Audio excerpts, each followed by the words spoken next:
Saya berikan firman Tuhan kepada saudara tidak lama. Adakah saudara bercita-cita? Amin. Amin. Topiknya, saudaraku, membangun tembok-tembok yang runtuh. Hal ini berhubungan dengan doa kita, doa syafaat kita, saudaraku.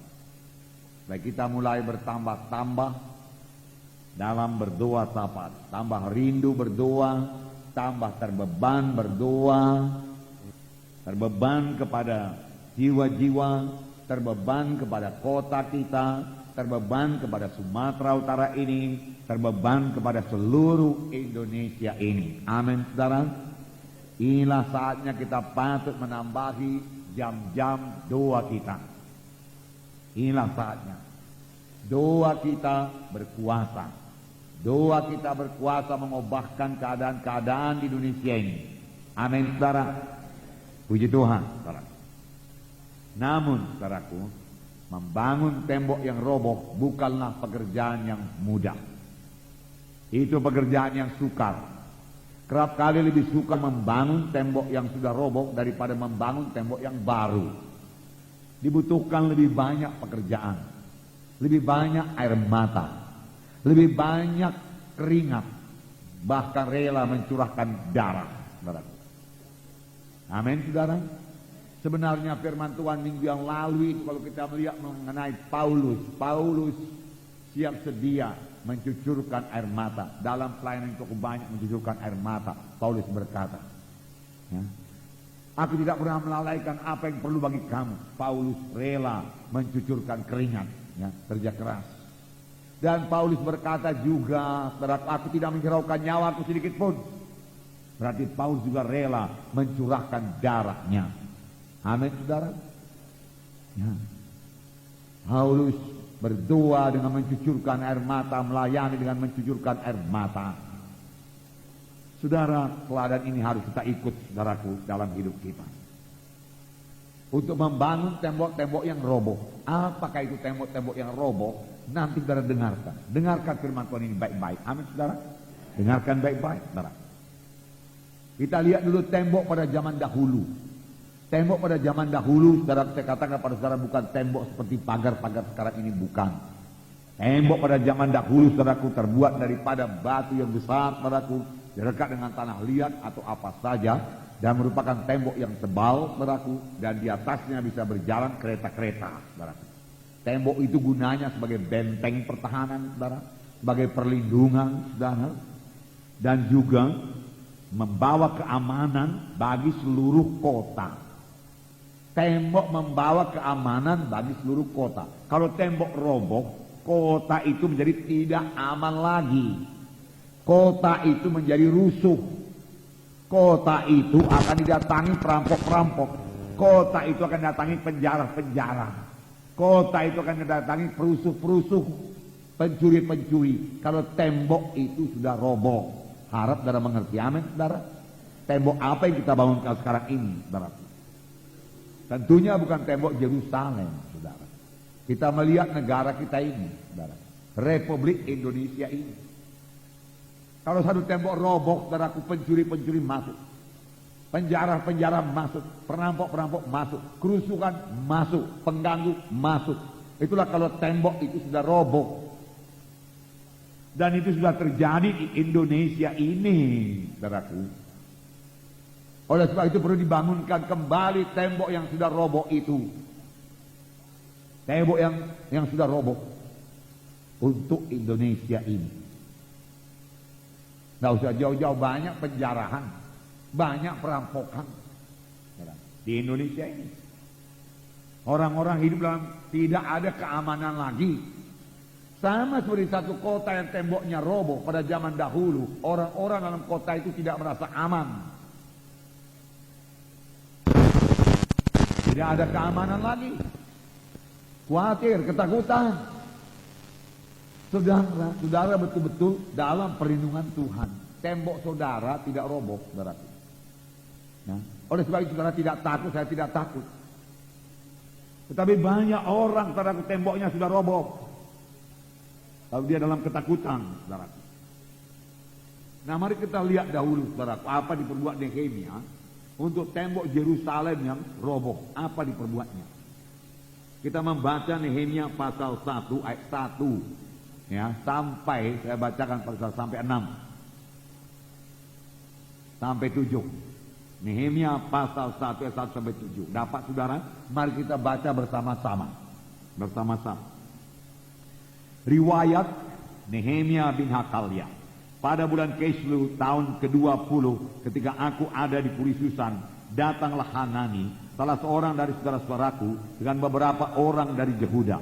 Aku menanyakan mereka tentang orang-orang Yahudi yang terluput dan yang terhindar dari penawanan, dan tentang Yerusalem. Kata mereka kepadaku, orang-orang yang masih tinggal di daerah sana, yang terhindar dari penawanan, ada dalam kesukaran besar dan dalam keadaan tercela. Tembok Yerusalem telah terbongkar dan pintu-pintu gerbangnya telah terbakar. Ketika ku dengar berita ini, duduklah aku menangis dan berkabung selama beberapa hari. Aku berpuasa dan berdoa kehadirat Allah semesta langit. Kataku, ya Tuhan Allah semesta langit, Allah yang maha besar dan dahsyat, yang berpegang pada perjanjian dan kasih setianya terhadap orang yang kasih kepadanya dan tetap mengikuti perintah-perintahnya. Berilah telingamu dan bukalah matamu dan dengarkanlah doa hambamu yang sekarang kupanjatkan kehadiratmu siang dan malam bagi orang Israel, hamba-hambamu ini, dengan mengaku segala dosa yang kami orang Israel telah lakukan terhadapmu. Juga aku dan kaum keluargaku telah berbuat dosa. Sampai sekian dulu, saudaraku. Ya. Tembok Yerusalem telah roboh. Yerusalem telah berubah. Orang-orang yang tinggal di Yerusalem dalam kesukaran yang besar dan hidup dalam keadaan tercela. Jalan-jalan di Yerusalem tidak beres lagi. Dinding Yerusalem rontok. Yerusalem yang biasanya begitu indah, mempunyai beberapa pintu gerbang. Ada pintu gerbang matahari, pintu gerbang ini itu segalanya. Sekarang tidak ada lagi. Musnah semua. Telah berubah. Dan Yerusalem telah menjadi tempat yang tidak aman lagi. Tiap saat perampok boleh datang. Tiap saat musuh boleh datang dan menguasai Yerusalem. Inilah keadaan dari satu kota yang temboknya telah roboh.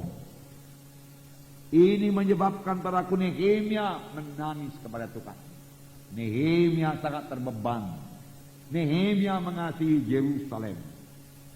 Ini jadi bagi setiap bangsa Yahudi. Biarlah jadi kepada kita juga, amin saudara. Kalau orang Yahudi itu dimanapun dia berada, saudaraku, dia tidak bisa melupakan Yerusalem. Mazmur 137 mengatakan demikian. 137, dia tidak bisa lupa Yerusalem. Dia cinta Yerusalem. Mazmur 137 5, 6. Demikian juga saudaraku dengan Nehemia. Jika aku melupakan engkau, hai Yerusalem, biarlah menjadi kering tangan kananku. Biarlah lidahku melekat pada langit-langitku. Jika aku tidak mengingat engkau, jika aku tidak jadikan Yerusalem puncak sukacitaku. Ini ada dalam hati setiap orang Yahudi. Ada dalam hati Nehemia juga. Dia tidak bisa melupakan Yerusalem. Yerusalem. Dia tidak tahan melihat tembok Yerusalem runtuh. Dia melihat jiwa-jiwa orang-orang Yahudi yang bebas daripada penawanan, ada dalam keadaan hidup tercela, dia katakan. Dalam keadaan hidup yang parah. Saudara, saya mau terangkan kepada saudara, keadaan Indonesia juga demikian. Sekarang ini, ya, tembok-temboknya sudah roboh. Krisis demi krisis melanda. Krisis ekonomi, krisis politik, krisis kepercayaan, goncangan-goncangan sana sini, penjarahan, pencurian, perampokan, kejahatan merajalela. Orang-orang tidak merasa aman. Orang menambahi kunci pintu rumahnya, menambahi gembok, meninggikan pagarnya, membuat jerjak. Nah, saudara, inilah keadaan bangsa kita sekarang, saudara. Satu lagi, saudaraku, dan kita tahu berdoa buat bangsa kita. Negara kita ini terancam perpecahan. Beberapa bagian dari Indonesia ini mau menarik diri dari pusat, saudara. Mau berdekat sendiri, terancam perpecahan. Saudara. Krisis kepemimpinan, saudara. Masyarakat, rakyat, saudaraku, payah untuk percaya kepada pemimpin. Karena pemimpin sendiri berjanji, saudaraku, banyak kali tidak ditepati. Nah, dalam keadaan krisis, saudaraku, seolah-olah tembok itu sudah roboh, tembok benteng itu sudah roboh. Dalam keadaan tercela, banyak orang menjadi miskin, lebih miskin dari sebelumnya, saudaraku. Saudara, tidak, karena saudara diberkati Tuhan. Ini saya bicara dengan orang luar, saudara. Begitu tahu mengasihi mereka dan mendoakan mereka. Amin, saudara. Ya, kita senang. Betul-betullah sangat teguh perlindungan Tuhan kepada kita. Nah, kita dalam keadaan seperti ini. Tetapi di luaran sana, saudara, keadaan tidak aman. Saudara dilindungi malaikat siang dan malam. Darah membungkuskan saudara. Saudara tidak perlu takut dalam gelapnya malam. Karena Tuhan itulah gembala saudara. Amin. Ya. Tapi di luaran sana para orang ketakutan. Jiwa-jiwa terhilang. Tercela. Saudaraku. Banyak anak-anak putus sekolah.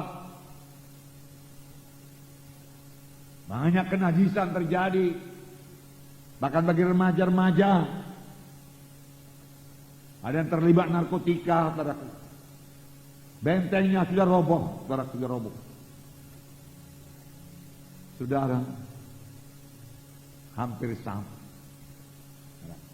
Hanya masanya saja berbeda. Temboknya tidak kelihatan dengan mata. Dahulu tembok batu. Sekarang tembok itu tidak kelihatan. Tapi memang saya percaya itu sudah roboh. Bagaimana membangunkannya kembali? Dapatkah ini bangun kembali? Dapatkah Indonesia ini pulih kembali? Apakah yang diperbuat oleh Nehemia? Sebab nyatanya Nehemia berhasil membangunkan kembali tembok Yerusalem. Sebenarnya kalau menurut akal manusia tidak mungkin. Kenapa tidak mungkin? Karena Nehemia jaraknya 1000 kilometer kira-kira dari Yerusalem. Dia adalah juru minuman Raja Artasasta. Juru minuman pada waktu itu harus hadir tepat waktunya. Tidak bisa sembarangan permisi, cuti, nggak ada itu. Kalaupun sekiranya Nehemia beroleh hak cuti berarti dari Raja Artasasta, dari mana dananya? Membangun tembok Yerusalem yang saya katakan tadi bukan perkara kecil, bukan pekerjaan kecil, itu pekerjaan yang besar. Bagaimana? Tapi nyatanya dia berhasil. Apa rahasianya ini? Berarti saya mau terangkan kepada saudara. Rahasianya ialah puasa, doa. Nehemia adalah pendoa syafaat yang ulung, yang bisa diandalkan, yang bisa sampai di depan tahta Tuhan dan minta pertolongan Tuhan. Amin. Dia bisa sampai hadirat Tuhan dengan doanya. Persekutuannya dengan Tuhan begitu indah. Dari manakah mulainya ini? Firman Tuhan kita baca tadi setelah Nehemia mendengar berita mengenai Yerusalem, penduduknya hidup tercela dalam keadaan yang sudah payah, parah, dan tembok Yerusalem sudah roboh, maka Nehemia menangis, Nehemia berdoa, Nehemia puasa, Nehemia terbeban, menangis, berdoa, berkabung, berhari-hari. Berapa lama ini? Sekitar 4 bulan. Dia menerima kabar bulan Kislev, Desember. Lalu dia menghadap Raja Artasasta bulan Nisan, yaitu bulan April, saudaraku. 4 bulan atau 5 bulan. Dia berdoa syafaat, saudaraku. Mengapa, saudaraku? Karena hati Raja Artasasta juga perlu diubahkan, supaya dia mengizinkan, saudaraku, Nehemia pulang, saudaraku, ke Yerusalem untuk membangun tembok Yerusalem. Yerusalem adalah kota yang dikalahkan oleh Artasasta, dan permintaan Nehemia ini untuk membangun kembali Yerusalem yang sudah dikalahkan. Seolah-olah saudaraku Nehemia ini mau berontak membangunkan kembali kerajaan Yerusalem. Jadi itu satu permintaan yang menurut perkiraan manusia juga mustahil. Tapi tidak ada yang mustahil bagi orang yang percaya. Tidak ada yang mustahil bagi orang yang berdoa. Dan kita melihat di sini, saudaraku, saudara, persoalannya bukan persoalan dana, bukan persoalan uang, saudara. Bukan. Ini pelajaran bagi kita dalam mengerjakan pekerjaan Tuhan ini, dalam membangun gereja, dalam mengirimkan pekerja-pekerja kita seluruh Indonesia ini. Persoalannya bukan persoalan uang. Persoalan hikmat yang daripada Tuhan. Apakah kita memiliki hikmat yang datang karena takut akan Tuhan? Takut akan Tuhan permulaan segala hikmat. Takut akan Tuhan, bersekutu erat dengan Tuhan. Amin. Mematuhi Tuhan, saudara. Nah, saudara, pendoa syafaat bukan hanya membangun benteng, tapi membangun kota. Membangun kota maksudnya bukan membangun gedung bertingkat, membangun, saudaraku, penduduk di kota tersebut. Amin. Ya. Yehezkiel 22 ayat 30. Pembangun kota. Yehezkiel 22. Yeremia, Yehezkiel 22. Saya membacakan pada saudara. 22 ayat 30. Aku mencari di tengah-tengah mereka seorang yang hendak mendirikan tembok, atau yang mempertahankan negeri ini di hadapanku, supaya jangan kumusnahkan. Tetapi aku tidak menemuinya.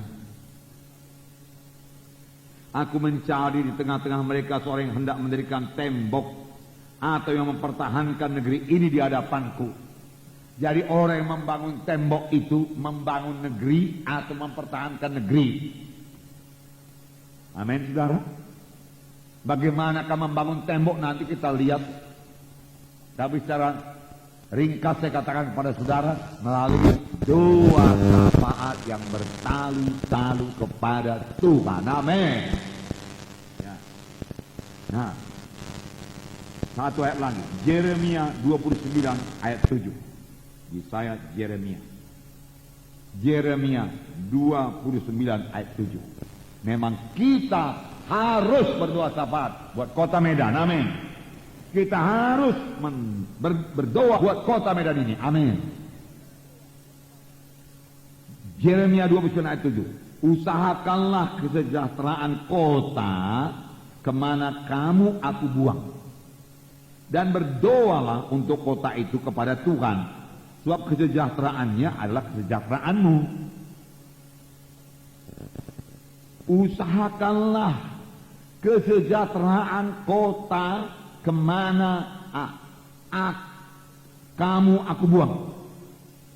Sebenarnya Tuhan tidak membuang kita di kota Medan, Tuhan yang menempatkan kita di kota Medan. Amin, saudara.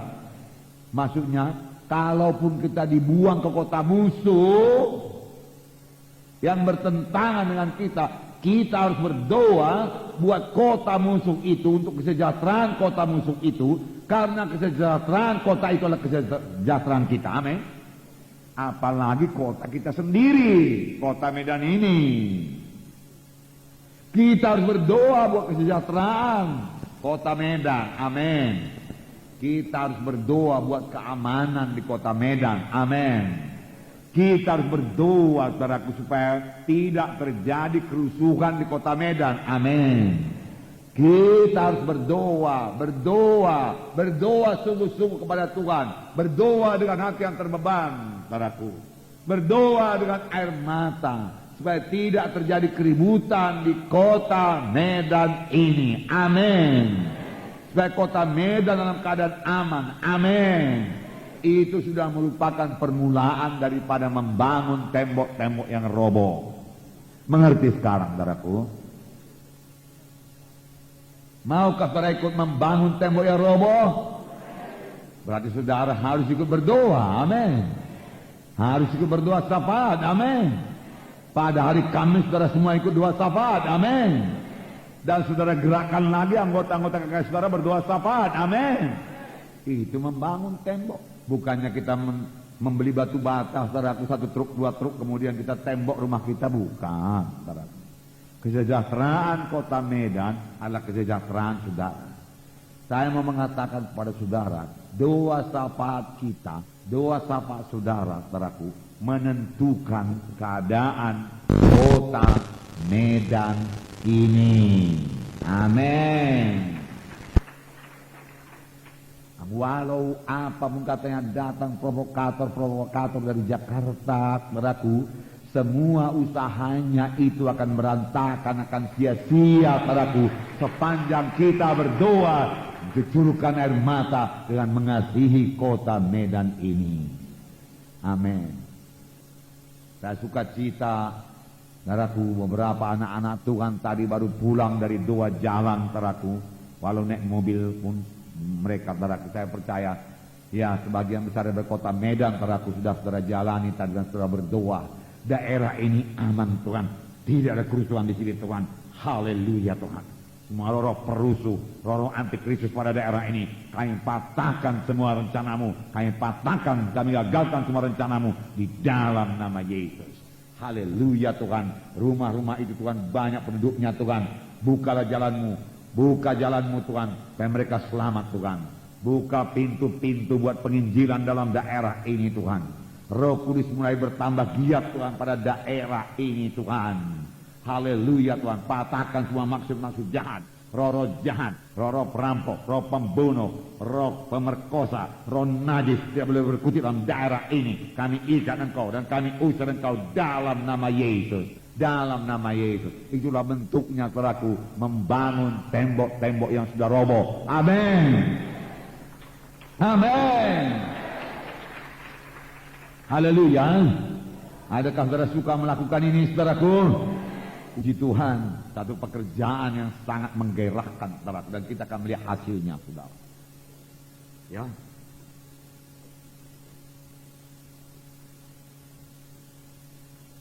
Nasib, saya ulangi lagi, saudara.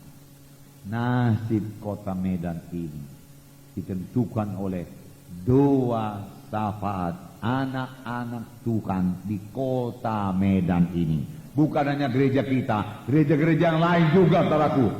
Saudara, jadi kitalah, jadi saudaralah, ya saudaralah yang menentukan jalan sejarah dari kota Medan. Amin. Kalau kita gerakkan doa ini, saudaraku, diikuti oleh gereja-gereja lain dan gereja-gereja kita di seluruh Indonesia ini, maka doa syafaat anak-anak Tuhan itu akan menentukan sejarah negara yang kita kasih, negara Republik Indonesia ini. Amin. Amin. Saudaraku. Nah, saudaraku yang kasih dalam nama Yesus, kita pelajari lagi Nehemia.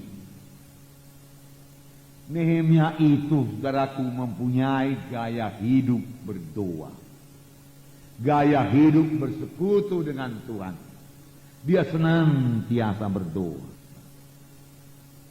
Setelah menerima kabar buruk tentang Yerusalem, dia langsung berdoa. Tetapi dia tidak lupa hal yang paling penting, yaitu bertobat dan mengakui dosa.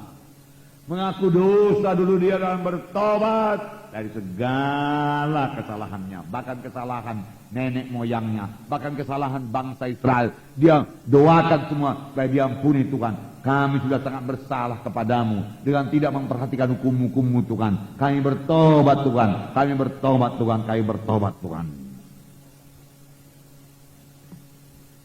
Dan Nehemia padaku pasal 1 ini berkata, saudara, di sini dikatakan, saya Nehemia 1 ayat 4. Ketika ku dengar berita ini, dululah aku menangis dan berkabung selama beberapa hari. Aku berpuasa dan berdoa kehadirat Allah semesta langit. Kataku, ya Tuhan, Allah semesta langit, Allah yang maha besar dahsyat, yang berpegang pada perjanjian kasih setianya. Berilah telingamu dan bukalah matamu, dengan mengaku segala dosa yang kami orang Israel telah lakukan terhadapmu. Juga aku dan kaum keluargaku telah berbuat dosa. Kami telah sangat bersalah terhadapmu dan tidak mengikuti perintah-perintah serta ketetapan dan peraturan-peraturan yang telah kau perintahkan kepada Musa hambamu itu. Itulah sebabnya jadi ini semua Tuhan. Dia mengaku dosa, dia mengaku dosa. Dan dia berdoa terus sampai 4 bulan, saudaraku. Kemudian ketika dia menghadap raja, apa keinginannya? Di sini dikatakan, Nehemia 2 ayat 4. Lalu kata raja kepadaku, jadi apa yang kau inginkan? Maka aku berdoa kepada Allah semesta langit. Dia tidak menjawab terus. Dia berdoa dulu kepada Tuhan. Amin. Amin. Ya, kadang-kadang kita menjawab terus. Oleh sebab itu kita kekurangan hikmat. Kalau kita mau berhikmat, kita berdoa dulu, Tuhan, tolong aku Tuhan. Apa yang harus kuucapkan Tuhan? Amin, saudara. Itulah dia Nehemia yang membangun tembok Yerusalem, yang mempunyai gaya hidup berdoa, bersekutu dengan Tuhan.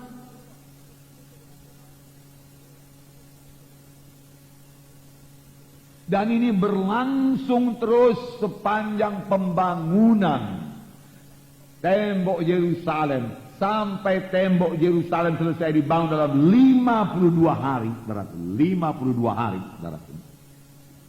dan sesudah itu juga Nehemia masih terus berdoa. Pada waktu dia mengembalikan hukum-hukum Tuhan kepada bangsa Israel supaya dipatuhi, tiap kali memberikan satu hukum, dia berdoa pada Tuhan. Ya, ini Nehemia bukan hanya membangun tembok, dia membangun jiwa-jiwa, dia membangun orang Yahudi yang tinggal di Yerusalem supaya bertobat dan kembali kepada Tuhan. Amin. Nah, saudaraku, dan ketika dia mendapat ancaman dicemooh oleh Sanballat, Tobia, orang Arab, dikatakan Sanballat mengolok-olok, saudaraku, apa gerangan lakukan orang Yahudi yang lemah ini? Apakah mereka mau membangun tembok? Apakah mereka mau membangun sesuatu? Kalau anjing hutan melompatinya, roboh semuanya itu. Nehemia 4 ayat 4. Apa yang diperbuat oleh Nehemia? Nehemia 4 ayat 4. Ya Allah kami, dengarlah bagaimana kami dihina. Balikkanlah cercaan mereka menimpa kepala mereka sendiri, dan serahkanlah mereka menjadi jarahan di tanah tempat tawanan. Jangan kau tutupi kesalahan mereka, dan dosa mereka jangan kau hapus dari hadapanmu, karena mereka menyakiti hatimu dengan sikap mereka terhadap orang-orang yang sedang membangun. Tetapi kami terus membangun tembok dan seterusnya. Nehemia berdoa lagi. Kapan ada gangguan, dia berdoa lagi. Ada gangguan dalam KKS saudara, ayo saudara, berdoa, berdoa. Amin saudara. Bahkan sebenarnya tidak ada gangguan, seharusnya tidak ada gangguan. Mengapa? Karena KKS kita lakukan dengan cara yang wajar saja. Jangan overacting. Tidak bisa dilarang. Seseorang datang bertamu ke satu rumah, Lalu di rumah itu mereka cakap-cakap. Lalu mereka berdoa. Lalu mereka makan hidangan yang disuguhkan. Lalu mereka cakap-cakap lagi. Boleh jadi mereka menyanyi sedikit karena bersuka cita. Tidak akan ada yang melarang itu. Tidak ada. Dan tidak bisa dilarang. Itu sudah hak asasi manusia. Mengapa saya dengar saudaraku ada KKS? Di antara 1000 ini lebih KKS. Ada 1-2 yang mendapat gangguan saudaraku. Itu berarti sama sekali tidak ada lah itu saudaraku. Ya. Di antara 1000 lebih, saudaraku 1-2 saudaraku yang mendapat gangguan. Itu pun saya pikir-pikir. Boleh jadi karena nyanyinya terlalu kuat. Terlalu banyak mengganggu orang. Kita harus pikirkan orang lain juga. Amin saudara. Ini mudah sekali melaksanakannya. Kalau saudara sudah berdoa buat tetangga-tetangga di sekitar kakak saudara, amin. Kalau saudara mengasihi dia dan mau memberkati dia, maka saudara tidak suka dia terganggu. Ataukah saudara berkhotbah sekuat-kuatnya macam khotbah di KKR? Sebenarnya kita tidak melaksanakan KKR, tapi KKS.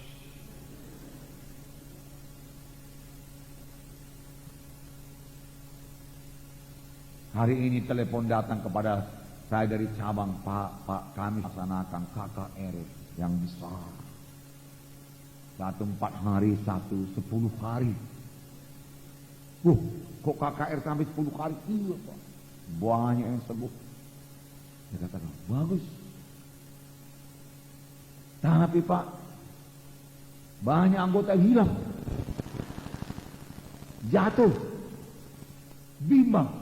Dia kata, saya pikir-pikir ini bukan kebangunan rohani nih. Nah, saya katakan, oh begitu, iya Pak, macam apa lagi dibikin ini Pak? Nanti habis ini anggota. Sekarang ganti aja KKR kau yang banyak itu, jadi KKS. Bangunkan tiap-tiap KKS. Kunjungi tiap-tiap KKS. Kau tanya di KKS itu, ada jiwa baru apa enggak? Saya katakan padanya, oh enggak ada Pak. Kalau enggak ada, kalian mari bergerak. Lebih mengasihi lagi jiwa-jiwa. Begitu banyak dari 10 orang. Masa enggak bisa bawa 1 atau 2 orang? Ayo, minggu depan kalian bergerak, bawa jiwa baru. Oh begitu Pak, iya begitu. Kau tanya lagi KKS itu, saya katakan, siapa yang tidak hadir? Apa sebabnya enggak hadir? Kunjungi. Hibur jiwa-jiwa. Saya katakan. Maka gereja kau akan bertambah. Jadi macam mana yang sudah pindah itu Pak, pindah gereja Pak, sudah tinggalkan. Biari sajalah, itu jiwa-jiwa yang lemahnya itu. Kau harus membangun jiwa-jiwa yang kuat dan teguh pada akhir zaman. Cukuplah sudah berkhotbah berkat-berkat kesembuhan, berkat melimpah. Itu sudah cukup. Sekarang kau berkhotbah mengenai sengsara mengikut Tuhan. Kalau mengikut Tuhan dapat aniaya. Apa orang nggak takut Pak? Itu buat mereka payah, sukar, bertambah-tambah sukar jadi anggota gereja, saya katakan. Nah orang itu kalau dibuat bertambah sukar jadi anggota gereja, bertambah dia kejar jadi anggota gereja. Amin saudara. Ya. Kalau itu mahal. Jadi anggota gereja. Supaya nanti pekerjaan kau jangan kayu, rumput kering. Kayak pekerjaan kau emas, perak, batu permata.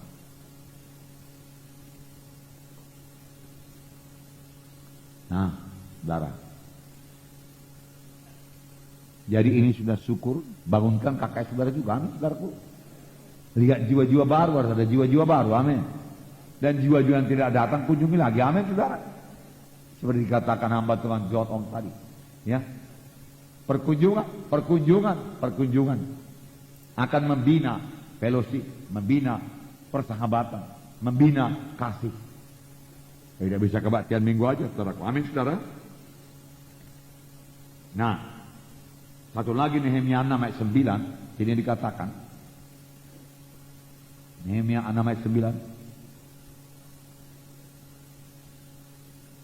Saudaraku, tetapi aku mengirim orang kepadanya dengan balasan hal seperti yang kau sebut itu tidak pernah ada, itu isapan jempolmu belaka. Karena mereka semua mau menakut-nakuti kami, pikirnya mereka akan membiarkan pekerjaan itu sehingga tidak dapat diselesaikan. Tetapi aku justru berusaha sekuat tenaga. Habis berdoa, saudaraku, mencucurkan air mata, mencucurkan keringat pun perlu untuk membangun tembok Yerusalem, untuk membangun tembok-tembok yang sudah roboh. Bujukan setan tetap ada. Ini Nehemia ini bujuk. Ya, ada desas-desus di antara orang-orang bahwa kamu mau memberontak terhadap kaisar. Oleh sebab itu, mari kita berkumpul, mari kita berdamai. Hal seperti itu tidak ada. Maksudnya supaya aku meninggalkan pekerjaan itu terbengkalai. Nehemia tidak mau meninggalkan pekerjaan terbengkalai. Dia bekerja keras. Amin, saudara. Haleluya. Ya, kerja keras, cucuran keringat, cucurkan air mata, cucurkan keringat. Membangun tembok. Apa yang kita laksanakan? Satu lagi, Nehemia 13. Bagaimana Nehemia memberikan hukum-hukum kepada bangsa Israel, saudaraku, ya, disertai dengan doa. Saya tidak bisa baca semua, padahal ini perlu, saudaraku. Pasal 13 ini supaya saudara mengerti, saya bacakan aja beberapa ayat. Ayat 13 dan 14 saya bacakan. Sebagai pengawas-pengawas perbendaharaan, kuangkat imam Salemia dan Sadok, seorang ahli kitab, dan Pedaya, seorang Lewi. Sedang Hanan bin Zakur bin Matanya diperbantukan kepada mereka karena orang-orang itu dianggap setia. Mereka diserahi tugas untuk mengurus pembagian kepada saudara-saudara mereka. Ya Allahku, ingatlah kepadaku karena hal itu, dan janganlah hapuskan segala perbuatan bakti yang telah kulakukan terhadap rumah Allahku dan segala pelayanan di dalamnya. Dengan kata lain, Nehemia ini bersandar, Tuhanlah yang menetapkan orang-orang ini, Tuhanlah yang memberkati pelayanan orang-orang ini. Ya Allahku, dia katakan, aku telah berbuat bakti kepada rumahmu, janganlah hapuskan baktiku itu Tuhan, dia katakan. Jadi dia bersandar terus kepada Tuhan, dia terus berdoa, amin. Ya, Nehemia adalah orang berdoa. Untuk membangun tembok perlu berdoa. Kemudian ayat 20. Tetapi orang-orang yang berdagang dan berjualan rupa-rupa barang itu kemudian bermalam juga di luar tembok Yerusalem 1-2 kali. Lalu aku memperingatkan kataku, mengapa kamu bermalam di depan tembok? Kalau kamu berbuat itu lagi, akan kukenakan tanganku kepadamu. Sejak waktu itu mereka tidak datang lagi pada hari Sabat. Karena mereka berdagang juga pada hari Sabat. Mereka tidak mau pulang, tunggunya di luar tembok, tunggu hari Sabat. Dan mereka jualan pada hari Sabat. Ayat 22. Juga kusuruh orang-orang Lewi mentahirkan dirinya dan datang menjaga pintu-pintu gerbang untuk menguduskan hari Sabat. Ya Allahku, ingatlah kepadaku juga karena hal itu, dan sayangilah aku menurut kasih setiamu yang besar. Nehemia berdoa lagi, saudara. Dia memberikan firman Tuhan, dia berdoa. Tuhan, hidupkanlah firman yang kusampaikan ini. Biarlah mereka jadi pelaku-pelaku firman Tuhan. Amin. Jadi dia terus bersandar kepada Tuhan. Tidak heran pelayanannya berhasil. Sebaiknya kita pemimpin KKS berbuat demikian. Amin, saudara. Ya. Firman yang kutaburkan ini Tuhan tidak kembali dengan kosong. Firman yang kutaburkan ini bekerja dalam hati jiwa-jiwa semua, mengubahkan mereka, Tuhan. Amin, saudara. Ini Nehemia yang membangun tembok. Ikutilah teladan Nehemia. Amin, saudara. Kemudian ayat 28. Seorang dari anak-anak Yoyada bin Eliasib, imam besar itu adalah menantu Sanbalat orang Horon itu. Oleh sebab itu kuusir dia daripadaku. Ya Allah, ingatlah bagaimana mereka mencemarkan jabatan imam serta perjanjian mengenai para imam dan orang-orang Lewi. Ada yang mencemarkan, saudaraku, ya, keimaman, saudaraku. Oleh sebab itu dia didisiplin, saudaraku, oleh Nehemia. Tetapi dalam mendisiplin itu pun, saudaraku, mereka Nehemia, saudaraku, berdoa kepada Tuhan. Ya Allah, ingatlah bagaimana mereka mencemarkan jabatan imam dan perjanjian orang Lewi, dia katakan. Nah, seterusnya ayat 30. Kutahirkan mereka dari segala sesuatu yang asing dan kutetapkan tugas-tugas untuk para imam dan orang-orang Lewi, masing-masing dalam bidang pekerjaannya. Pula kutetapkan suatu cara untuk menyediakan kayu api pada waktu tertentu untuk hasil-hasil yang pertama. Ya Allahku, ingatlah kepadaku demi kesejahteraanku. Hidup yang dipenuhi dengan doa. Amin. Saya yakin pada waktu jalan di sekeliling tembok memberikan perintah bekerja, Nehemia ini berdoa. Amin. Supaya Tuhan memberikan hikmat. Kalau ada pekerja-pekerja yang lemah, dia doakan, saudaraku. Hidupnya adalah hidup yang berdoa. Hidup yang berdoa. Amin, saudaraku. Saudara, kalau saudara berjalan di kota Medan, saudaraku, doakan kiri kanan saudara. Amin. Doakan daerah yang saudara lalui. Amin. Ya. Dulu waktu kita di sekolah, kita menggambar peta. Ya kan? Pada waktu menggambar peta itu, saudaraku, dibuat garis, kemudian dipetak-petakkan dia, nih. Dipetak-petak, saudaraku. Ya. Kalau ada peta kota Medan, saudara boleh petak-petakkan dia dan doakan tiap petak itu. Amin, saudara. Misalnya doakan petak Helvetia. Hari Senin kita kemana? Helvetia. Medan Barat. Medan Barat Helvetia. Doakan. Seboleh-bolehnya jalani dulu. Runtuhkan benteng-benteng iblis di sana. Patahkan kuasa kegelapan di sana. Alirkan Roh Kudus bekerja di sana, saudaraku. Medan Barat, saudaraku. Dan Roh Kudus mempersiapkan jiwa-jiwa, amin. Mempersiapkan jiwa-jiwa. Nah, jadi tiap-tiap petak di kota Medan, karena kita begini banyak, maunya sudah selesai didoakan. Lalu kita tinggal menuai, membangun tembok. Amin, saudara. Bagaimana kita melaksanakannya? Nah, dengan singkat saja saya katakan kepada saudara, tiap anak Tuhan harus ambil bahagian. Amin. Anak Tuhan harus ambil bahagian.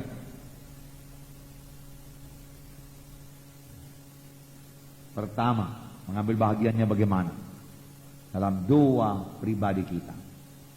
Kita sudah berdoa masing-masing, saudaraku, 1 jam per hari. Betul? Dalam berdoa 1 jam per hari kita menikmati persekutuan dengan Tuhan, kita memuji, menyembah Tuhan, kita mendengar suara Tuhan, mematuhi suara Tuhan, kita disegarkan, kita dikuatkan, dan kita, saudaraku, menyampaikan permohonan kita kepada Tuhan. Amin. Tetapi tidak cukup sampai itu saja, saudaraku. Mulai hari ini tambahilah jam doa saudara, kira-kira saudaraku 15 menit untuk berdoa bagi kota Medan ini. Tidak terjadi kerusuhan, Tuhan. Tidak terjadi keributan, Tuhan. Saya patahkan semua maksud-maksud jahat, maksud-maksud penjarahan bagi kota ini dalam nama Yesus. Roh-roh antikristus, engkau tidak bisa menjamah kota Medan dalam nama Yesus. Roh Tuhan yang berkuasa di kota Medan dalam nama Yesus. Selamatkan jiwa-jiwa Tuhan kota Medan dalam nama Yesus. Banyak untuk saudara doakan. Amin, saudara. 15 menit tambahi. 15 menit. Saudara berdoa sebagai Nehemia berdoa, terbeban buat kota Medan, mengasihi kota Medan, saudaraku, membela kota Medan. Kalau boleh puasa buat kota Medan, amin. Maka tembok kota Medan akan dibangun Tuhan, sehingga keamanan terjamin di kota Medan ini, amin. Haleluya. Nah, kita ini saja, saudaraku, ada lebih 1000 KKS. 1000 pemimpin KKS lebih. Tiap hari, saudaraku, 1000 orang berdoa buat kota Medan. Itu sudah pasti menurunkan kuasa Tuhan. Amin. Haleluya. Kalau saudara ajak lagi anggota KKS saudara, kita katakan rata-rata 10 orang, maka yang berdoa itu sudah 10.000 orang. Amin. 10.000 orang. Itu sudah sangat berkuasa, saudaraku. Itu akan memberkati kota Medan. Tapi khusus berdoa buat kota Medan. Di samping doa saudara yang sudah biasa itu, aku tambahi doa buat kota Medan, Sumatera Utara dan Indonesia. Amin.